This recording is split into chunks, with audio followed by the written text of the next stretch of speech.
ਦੀ ਛੂਟ ਦਿੱਤੀ ਜੇ ਤੇ ਉਹ ਵੀ 1,80,000 ਤੋਂ ਉੱਤੇ। ਮੈਨੂੰ ਦੱਸੋ ਕਿਹੜਾ ਗਰੀਬ ਆਦਮੀ 1,80,000 ਤਨਖਾਹ ਲੈਂਦਾ? ਕੁਝ ਵੀ ਨਹੀਂ। ਉਲਟਾ ਪੰਜਾਬ ਹਕੂਮਤ ਦੀਆਂ ਪਾਲਿਸੀਆਂ ਐਸੀਆਂ ਨੇ ਕਿ ਜਿਹੜਾ ਕੋਈ ਗਰੀਬ ਆਦਮੀ ਕਾਰੋਬਾਰ ਕਰਦਾ ਉਹਨੂੰ ਪੈਰਾ ਫੋਰਸ ਛੱਡੀ ਨੇ ਉਹਦੇ ਉੱਤੇ। ਕਦੀ ਉਹਦੀਆਂ ਛਾਬੜੀਆਂ ਚੁੱਕ ਕੇ ਲੈ ਜਾਂਦੀ ਏ, ਕਦੀ ਉਹਦੀਆਂ ਰੇੜੀਆਂ ਉਲਟਾ ਦਿੰਦੀ ਏ, ਕਦੀ ਜਨਾਬ ਉਹਦੇ ਜੋ ਹੈ ਉਹ ਇਨਕਰੋਚਮੈਂਟ ਦੇ ਚੱਕਰ ਦੇ ਅੰਦਰ ਉਹਦੀਆਂ ਦੁਕਾਨਾਂ ਡੇਗ ਦਿੰਦੀ ਏ ਕਿ ਅਗਲੀ ਵਾਰੀ ਵੀ ਅਸਾਂ ਵੋਟ ਲੈ ਕੇ ਕੋਈ ਨਹੀਂ ਆਣਾ, ਸੈਨ ਜੀ ਆ ਜਾ। ਉਹ ਕਿਹੜੀ ਤਰੱਕੀ ਕਰਦੇ ਪਏ ਹੋ ਤੁਸੀਂ? ਓਏ ਉਹ ਤੁਸੀਂ ਤਾਂ ਲੈ ਕੇ ਬਹਿ ਗਏ ਹੋ ਸਾਡੇ ਮੁਲਕ ਨੂੰ।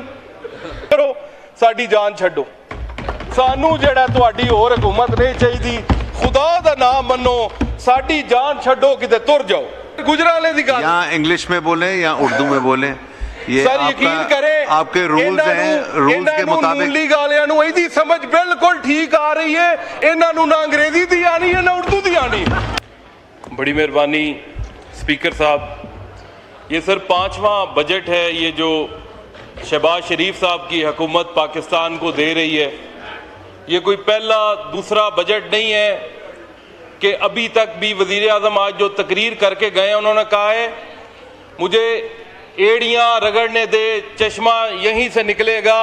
सर अब तक तो निकल आना चाहिए था, पता नहीं ये चश्मा कब निकलना है। अब तो इनकी लेटने लूटने से पता नहीं निकले तो निकले, एड़ियाँ रगड़ने से नहीं निकलता। इस बजट के अंदर इन्होंने टैक्स रेवेन्यू का टारगेट 2300 अरब से बढ़ा दिया है और टोटल जो इन्होंने रेवेन्यू कलेक्ट करना है नॉन टैक्स और टैक्स का मिला के उसका हदफ तकरीबन जो है वो 20-21 हज़ार अरब के करीब रखा गया है। कोई भी ऐसी चीज़ नहीं बताई गई कि हम कोई इंडस्ट्री को रिलीफ दे के, कोई कारोबारों को मज़ीद जो है जो बंद हैं उन्हें चला के या अपनी टैक्स बेस ब्रॉडन करके जो है वो टैक्स कलेक्ट करेंगे। पिछले 2 सालों से इंडस्ट्री को ये लॉलीपॉप दे रहे हैं कि हम बिजली सस्ती कर रहे हैं। अभी फ़ोन कॉल भी मिलाते हैं तो अंदर वज़ीर आज़म कहता है मैंने बिजली सस्ती कर दी। ट्विटर पे देखते हैं बिजली सस्ती कर दी, फेसबुक पे सस्ती कर दी। हमें तो आज तक इंडस्ट्री को बिजली सस्ती नहीं मिली। बिजली की वही कीमतें हैं बल्कि मज़ीद जो हैं वो बढ़ रही हैं। मेहरबानी करके ये जो फेसबुक और ट्विटर है यहाँ से बाहर आएँ और इंडस्ट्री को जो है वो बिजली के अंदर रिलीफ दें अगर आपने मज़ीद टैक्स कलेक्ट करने हैं। और ये ऑलरेडी जो कंप्लायंट सेक्टर है उन लोगों से अगर आपने टैक्स लेना है तो फिर जो चल रहे हैं कारोबार वो भी बंद हो जाएंगे। इस बजट के अंदर इन्होंने जैसे पिछले बजट के अंदर फाइनेंस बिल में इन लोगों ने ई कॉमर्स जो था वो डाला, कस्टम में, सेल्स टैक्स में, इनकम टैक्स में। इस दफ़ा इन लोगों ने जो है फेसलेस डाला है जी अंदर। फेसलेस ऑडिट होगा, असेसमेंट होगा, एडजुडिकेशन होगा। पहले तो ये बताएं ई कॉमर्स से आपने कितने पैसे इकट्ठे किए? और ये जो फेसलेस वाला काम आप करने जा रहे हैं, नेशनल फेसलेस सेंटर बना के और वहां पे डीजी अपॉइंट करके आप लोग क्या कारोबारों को हरास करेंगे? कारोबारी बंदों को हरास करेंगे? आप लोग जो हैं वो टैक्स अफसर की वहां पे आइडेंटिटी भी जो है सीक्रेट रखने जा रहे हैं। अगर आपका मकसद करप्शन खत्म करना है तो फिर मेहरबानी करके टैक्स अफसर की अगर आपने आइडेंटिटी सीक्रेट रखी है तो टैक्स पेयर की आइडेंटिटी भी सीक्रेट रखी जाए, उसे ना पता हो कि मैं किसका जो ऑडिट कर रहा हूं। कल एक वजीर साहब का मैं बयान सुन रहा था, उन्होंने कहा, वजीर साहब कहते हैं, ये माशाल्लाह आज काफी वजीर बैठे हैं, शुक्र अल्लाह का इतने मिल गए वरना इतने इकट्ठे मिलते नहीं हैं। उन्होंने कहा देख लिया सर, उन्होंने कहा कि सिफारिश नॉट एक्सेप्टेबल है, जो सिफारिश करते हैं हम उसे मुअत्तल कर देते हैं। और सर अगर सिफारिश नॉन एक्सेप्टेबल है तो करप्शन को भी तो नॉट एक्सेप्टेबल करें ना। अल्लाह के नामों के नीचे खड़ा होकर कहता हूं, ऑडिट का भी एफबीआर में रेट है, असेसमेंट का भी रेट है, रिफंड का भी रेट है, स्टॉक टेकिंग का भी रेट है। मैं खुद कारोबार करता हूं, अल्लाह की कसम, पहले जो था वो काम करवा लेते थे और पैसे देते थे। अभी जब का मैं एमएनए बन गया हूं अब कहते हैं पहले पैसे दो फिर काम करेंगे। ये हालात है सर। मेरे साथ अगर ये हो रहा है तो पाकिस्तान की आवाम के साथ क्या हो रहा होगा? और ये मैं अल्लाह के नामों के नीचे खड़ा होकर ये बात कर रहा हूं। सर बड़ी टेक्निकल बातें की हैं 3 सालों में, इन्हें बिल्कुल समझ नहीं आई। आज सर देसी गल्लां करनी हैं जेड़ियां इन्हां नूं समझ भी आन। गरीब आदमी की गल करनी है। सद लिखना मैं बैणा दे, मैं लिखना वहन मावां दे, गरीबां दे मैं दुख लिखना, सितम लिखना मैं सावां दे। हयाती विच स्पीकर साहब मैं लिखे नहीं कसीदे बादशाहां दे, ते मैं जनाब इत्थे कोई कसीदे पढ़न नहीं आया, मैं इत्थे नोहे पढ़ने चाहिए ने जिहो जिहा बजट तुहां दिता है। गरीब आदमी दा कोई एक रिलीफ मैनू विखा दिओ, जे तनख्वाह दे उत्ते टैक्स की छूट दी जे तो भी 1,80,000 तो उत्ते उत्ते मैनू दसो किहड़ा गरीब आदमी 1,80,000 तनख्वाह लैंदा है? किहड़ा गरीब आदमी इलैक्ट्रिक गड्डी मंगवांदा है? ते मेहरबानी करो गरीब आदमी का भी कोई सोचो, कोई बिजली सस्ती करो, कोई तेल सस्ता करो, कोई आटा चीनी घ्यो सस्ता करो। मैनू फाइनेंस बिल च विखाओ कित्थे आटा चीनी घ्यो बिजली का बिल गैस का बिल पाया जे, कित्थे ओदी तलीम पाई जे, कित्थे ओदी सेहत पाई जे, कित्थे ओदा रोजगार पाया जे, कित्थे 0/0 सर गरीब आदमी वास्ते।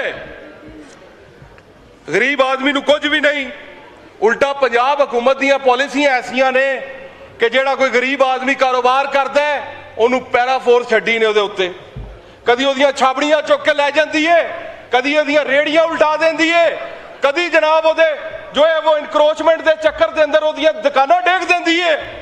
गरीब आदमी कित्थे जावे? स्पीकर साहब गरीब आदमी मर जाए? स्पीकर साहब गरीब आदमी कित्थे जाए? गरीब आदमी दे वोट लैके ते आए कोई नहीं, तो यकीन करो अपनी महफिलां चाहते ने कि अगली बारी भी असा वोट लैके कोई नहीं आना, सैन जी आ जाए। सर हैल्थ नू तबाह कर दिता, हैल्थ पंजाब दी ठेके ते दे दी, एजुकेशन पंजाब दी ठेके ते दे दी। सर 3 मरीज एक बैड दे उत्ते, वो केड़ी तरक्की है भाई?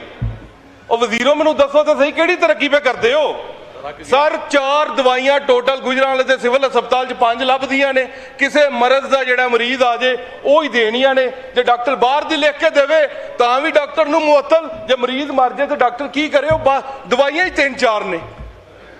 उस तो बाद सर इत्थे किन्ने मैंबर बैठे ने, जिद कोल मर्जी पुछ लो, पित्ते की तकलीफ किड्डी तकलीफ दे है। पित्ते का ऑपरेशन ना होवे बंदा मरन नू फिरदा है, वो गुजरांवाले हस्पताल जाइए वो पित्ते के ऑपरेशन वास्ते भी 1.5 साल का टाइम। वो किहड़ी तरक्की करते पे हो तुसीं? वो तुसीं तां लैके बह गए हो साडे मुल्क नू। मेहरबानी करो सुथरा पंजाब दे विच भी करप्शन घटाओ, अपने घर दे मुलाजम भर्ती कीते जे सुथरा पंजाब दे अंदर लुट के खा गए ने 10-10 लाख रुपया एक पॉइंट का। वही डंपर बार बार जाता है, बार बार पैसे लैके आता है। हर पासे करप्शन की अखीर की है तो मुल्क ने तरक्की करनी है, मुल्क नूं तुसां डिफॉल्ट तो बचा लिया। वो इत्थे हर बंदा वैसे ही डिफॉल्ट होया पिया है, वो बंदियां दे इत्थे इलाज हो गए ने, तुसां ठीक इलाज कर दिता आवाम दा। मेहरबानी करो साडी जान छड्डो, सानू जेड़ा तुहाडी होर हुकूमत नहीं चाहिए। खुदा दा नाम मनो, साडी जान छड्डो, किते तुर जाओ। आरिफ साहब सर गुजरांवाले दी गल यहाँ इंग्लिश में बोले या उर्दू में बोले, ये सर यकीन करें आपके रूल्स हैं, रूल्स के मुताबिक मूली गालियां नूं इहदी समझ बिल्कुल ठीक आ रही है। इन्हां नूं ना अंग्रेजी दी आनी है ना उर्दू दी आनी। सर जी देखें आप, सर जी ऑस्टेरिटी दियां गल्लां, ऑस्टेरिटी दियां गल्लां, आरिफ साहब एक मिनट माइक बंद कीजिए। No cross talk, no cross talk. देखिए आरिफ साहब, अगर आप रूल 281 निकाल लें तो उसमें वाज़े लिखा है जब तक चेयर से परमिशन ना मिले you can only speak in English और उर्दू। तो काइंडली पाबंदी कीजिए, पाबंदी कीजिए। चल सर मुझे वाइंड अप करें, आपके सर मुझे 2 मिनट रहते हैं, वाइंड अप करें। मुझे मजीद इजाजत दे दें सर, मैं बोल सकूं सर, मेहरबानी। 2 मिनट रहते हैं, वाइंड अप करें प्लीज। सर आप सर मुझे इजाजत दे दें, मेहरबानी। Sir PSDP sir PSDP total sir अगर रेवेन्यू देखें 20,000 अरब का है, और सूबों ने भी कोई 5-5, 600 अरब और 1,000 अरब कलेक्ट करने हैं टैक्स के। सर 24,000 अरब की कलेक्शन लगा लें आप चारों सूबों की और वफाक की, टैक्स नॉन टैक्स मिला के, और पीएसडीपी सिर्फ 1,000 अरब का। अवाम के ऊपर सिर्फ 1,000 अरब लगना है, और सूबों में कहीं पे 400 लग रहा है, कहीं पे 700, कहीं पे 300, कहीं पे 600। टोटल मिला लें तो 2,2500 अरब की डेवलपमेंट है पब्लिक सेक्टर के अंदर, सूबों की और वफाक की मिला के।